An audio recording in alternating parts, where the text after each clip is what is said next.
কি দরকার ভাই আমাদের বিধর্মীদের অনুসরণ করার কি দরকার? আমার ধর্ম কি এতই খালি হয়ে গেছে? আমার ধর্মে কি কোনো অনুষ্ঠান নাই?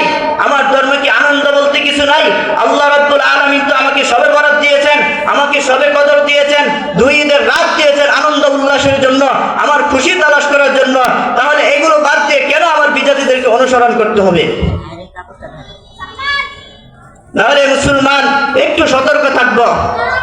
বিশেষ করে যুবক ভাইদেরকে বলবো, ভাই একটা রাত ইসলামের শিক্ষা হচ্ছে বছরটা আমি পেলাম, আমার থেকে জীবন থেকে একটা বছর চলে গেল, সামনে নতুন একটা বছর আসতেছে, আমরা এভাবে বরণ করব, আল্লাহর কাছে কান্নাকাটি করব যে আল্লাহ যেভাবে কাটানো দরকার ছিল, একটি বছর আমার জীবন থেকে পার হয়ে গেল, এই বছরটা যেভাবে তোমার অনুগত করার দরকার ছিল, যেভাবে রাসূলের তরিকা অনুযায়ী চলা দরকার ছিল, সেভাবে আমি চলতে পারি নাই।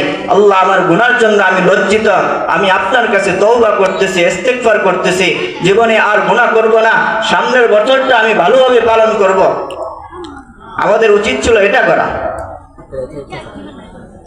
কি বলেন, ইনশাআল্লাহ করা যাবে তো? আল্লাহর কাছে তওবা ইস্তিগফার, যে সামনের বছরের জন্য তওবা করব, আজ রাতেই তওবা করব যে আল্লাহ পিছনের একটা বছর আমার জীবন থেকে চলে গেছে, যেভাবে কাটানো দরকার ছিল আমি কাটাতে পারি নাই, আল্লাহ সামনের বছরটা যেন ভালোভাবে কাটাইতে পারি।